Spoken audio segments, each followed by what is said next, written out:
2057. Earth's resources are completely depleted. A race to claim every ore-bearing rock in the solar system begins.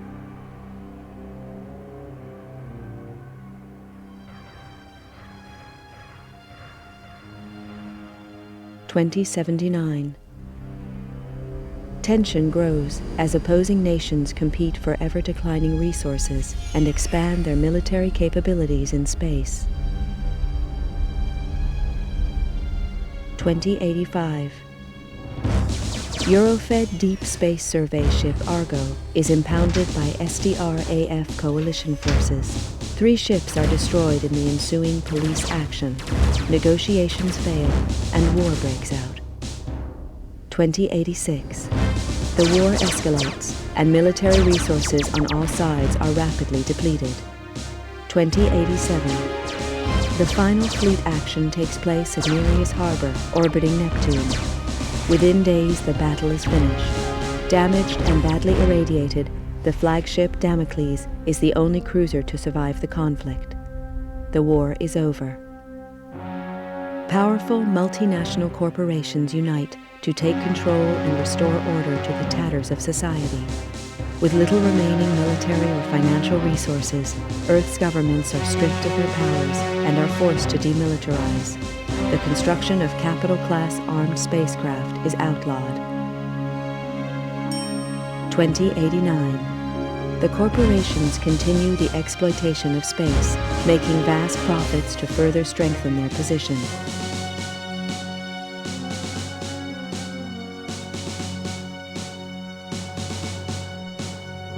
Earth's coalition government is allowed to create a multinational force to keep order in the colonies. The government police are born.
I never intended to join the G-Police. A lot of vets did after the collapse, but I'd seen enough killing.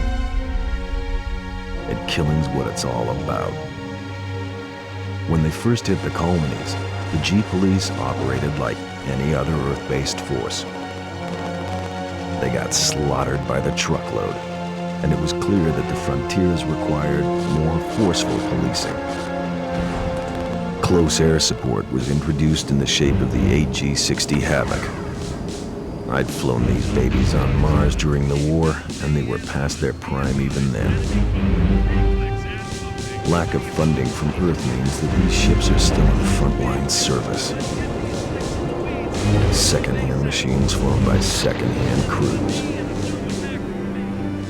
Which doesn't make the job any easier.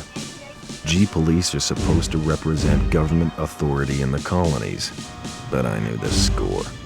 Most smart cops did now. Keep the population under control and try and turn a blind eye to any shady corporation deals. G-Police are all volunteers, usually vets with time on their hands. There's a few high-minded idealists who think they can make a difference, but the majority are just running from problems back on Earth. The G-Police ask no questions. If you're willing and you're up to it, you're in. Elaine Slater was one of the idealists. She was on her 4th tour as a Havoc pilot on Callisto, and now she's dead. Another good cop among many. They don't keep count anymore, but Elaine Slater was different. She was my sister. The inquiry gave a verdict of suicide linked to stress and depression. I didn't buy that.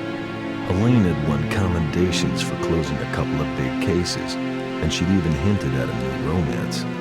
Depression just didn't fit the picture. If I didn't believe the suicide verdict, that left only one option. Someone murdered her and went to the trouble of covering it up. I had to know the truth. With a couple of street contacts and most of my savings, I bought a new identity and signed up as a Havoc pilot in the colonies. My military record got me a posting to the main hotspot, Callisto, to Elaine's old unit. I knew I'd have to watch my back out there. If anyone found out I was Elaine's brother, I was as good as